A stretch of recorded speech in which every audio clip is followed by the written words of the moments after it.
currently just setting my timer to try to stay within the 20-minute time limit so I don't run out of tape. Welcome back, class.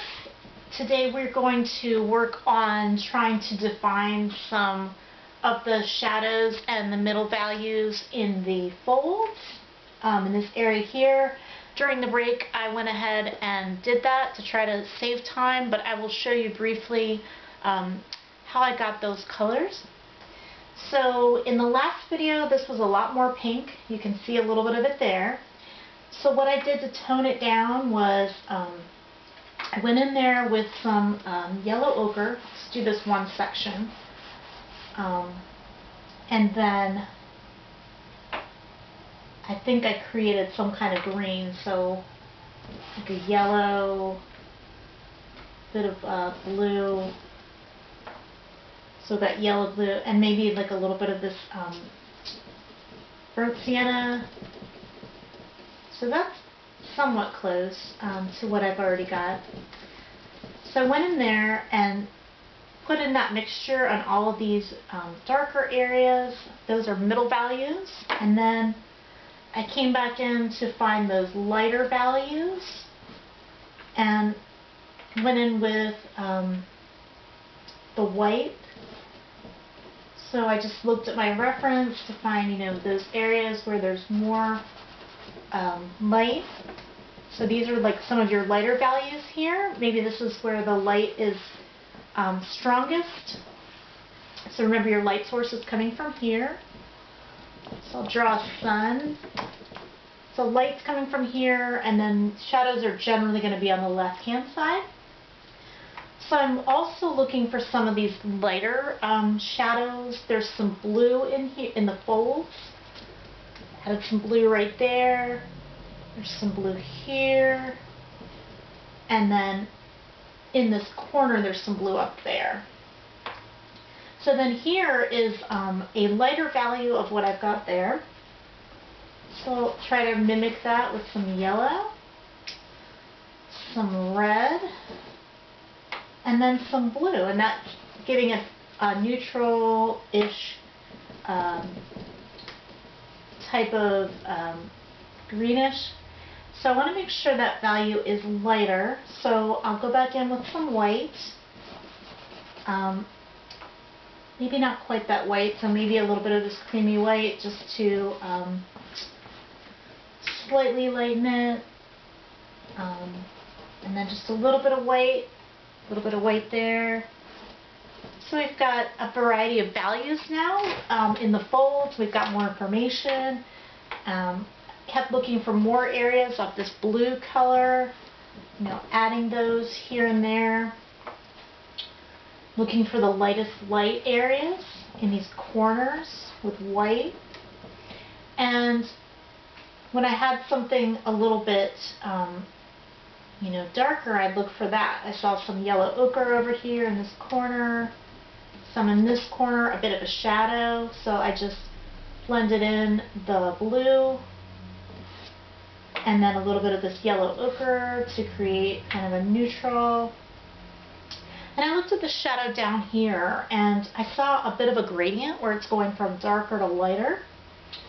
So start in there with a little bit of burnt sienna and just fan that out. But to get this darker value, then I laid some black on top of it, and you can just lay a very light layer just to fan that value out. And this part I did not blend so that I could keep that really dark edge. And then over here again, I'm looking for those really dark values right underneath the cast shadow. So I'm going in with some dark green, some dark blue, and then the last color is black. So it's a little more interesting to try to mix up your black. And one other thing I want to mention about shadows is that they do have a gradient. They go from darker to lighter, and they also do have color in them. They're not just black. Sometimes they might reflect the things around them, especially since this has a whitish drape. It's going to reflect the objects that are around it. So in this area you can see it's reflecting a bit of this lemon, so it's creating kind of an orangey reflections. So if you don't have orange, you can just create that with a little bit of yellow, a little bit of red, and there you go.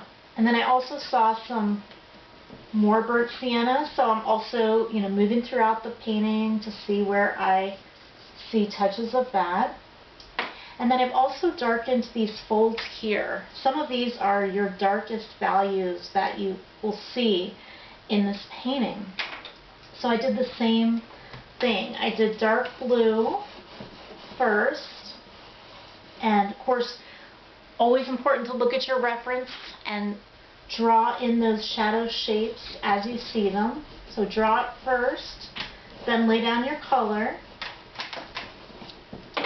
and then put in a very dark blue, a dark green, and then last is your black. And that is a very dark color, dark value as opposed to this over here, which is where you're getting some more light. So I did that same thing for all of these three folds. Draw it in first, add the dark green, add the dark blue, and then add the black. So for this one, I might do a little bit of rubbing to really, at this point we're wanting to fill in more paper grain. But then I'm going to have to go back in and add another layer of the black. And I hope you can see that, or a few layers to preserve that darkness. And I've also redrawn some of the folds here, finding out where it goes from dark to light. And I've also darkened this shadow up here next to the pear. I think the pear is creating a bit of a shadow, so you could go in, if you have it, you could go in with some brown. I think this is a bit more brown shadow. So got some dark burnt umber. You could add a bit of that dark green again, a bit of the dark black, and maybe a little bit of black on top of that. And then let it fan out a little bit. Take the edge of your finger or blending tool and then just create a little gradient there. And then up here, I went back in with my yellow ochre just to lighten it a little. Little bit of white. And then, maybe a little bit of blending into this shadow area, just a little bit more gradient. So keep it nice and soft. And then I also fanned out these really dark shadows by overlaying this black over this neutral greenish purplish tone, and I didn't blend it. And then I went down here and neutralized all of that pink with some yellow ochre, looking for those lightest areas. Okay. Some more yellow ochre.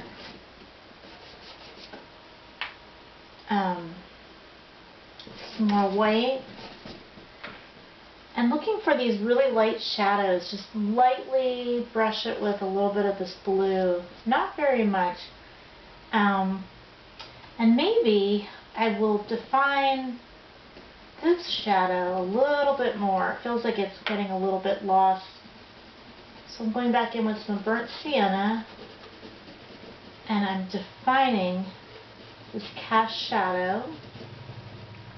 I see a little bit of orange, so yellow, red, maybe even a little bit of green in there. Who knows? And then just give it a little bit of a blend, and then we'll maybe smooth it out. Okay. And I'm going to define that a little bit more. Just connect that. So maybe there's some really lighter areas in here. And also be looking for those light areas in the fruit. That will help tell you where your light source is coming from. So here we go. Here's some light. This is called a highlight. And you can press down fairly hard in a few places and then maybe soften it. You know, maybe that's a little bit of reflected light. I'm just gonna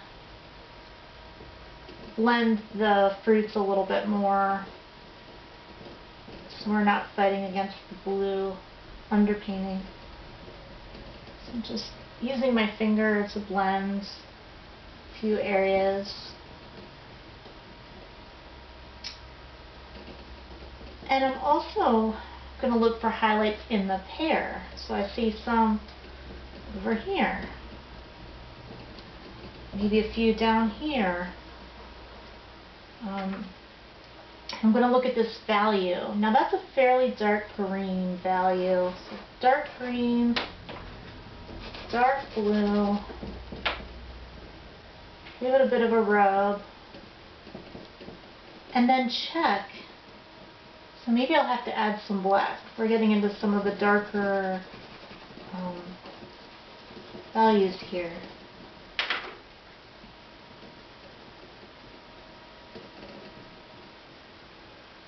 I think I'll add another layer and just leave that unblended. That will help me not to lose the darks. So let's move on and look for the highlights in the rest of the fruits. We do not want to forget that. So for those bigger highlight chunks, you can use the side or you can use the tip. And when you apply more pressure, that technique is called impasto. So that's delivering the full strength of the pastel to your paper, and it's going to be really hard to get those kind of marks out. So leave that towards the end. Leave your highlights for the end, or any kind of impasto mark making. You want to be really confident that's what you want. Here's another highlight. Maybe it's around the edge of this pear. If I want to make it darker, just make my own black, dark green, dark blue, a little hint of black. So even that has some lights and darks in it, the stem. I'll create a little divot there, a little bit of a shadow,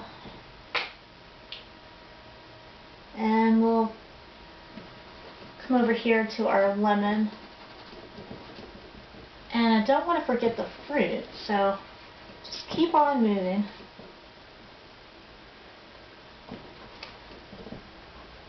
So I think the different textures of the fruits also affects the kind of highlights. I'm noticing the highlights on the peaches are not quite as bright as the ones on the shinier objects, like the green apple, for example.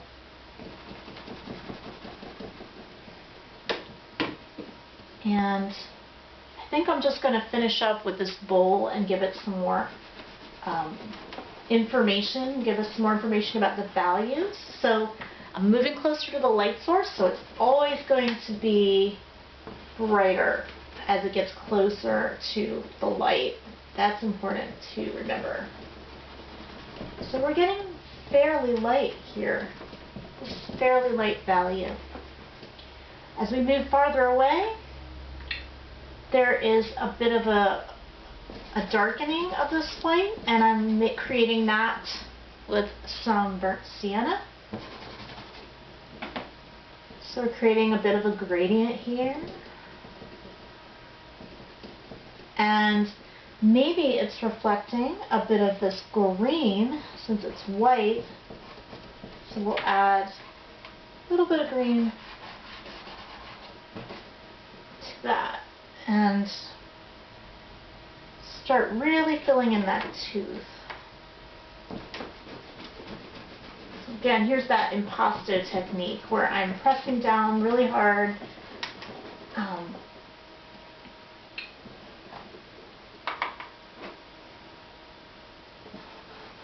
Okay.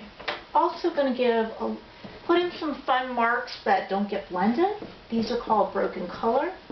You just lay down a mark and you leave it there. So I'm just creating a little more interest with this bowl. Maybe there's a little bit of yellow in it. Maybe it's reflecting something there. And maybe I will define this area a little bit more. Maybe a few scribbles. Maybe something a little bit darker right along that edge. And maybe a little bit of a light blue next to that orange. Maybe there's some reflected light.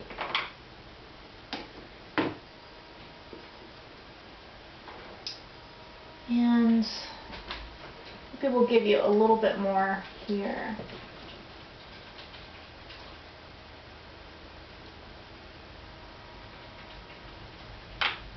So I'm just going to do a little bit of reflected light here, and I think that's going to end the session for today with a little bit of some yellow, yellowish green we'll put in. Try to create a bit of a gradient here with that shadow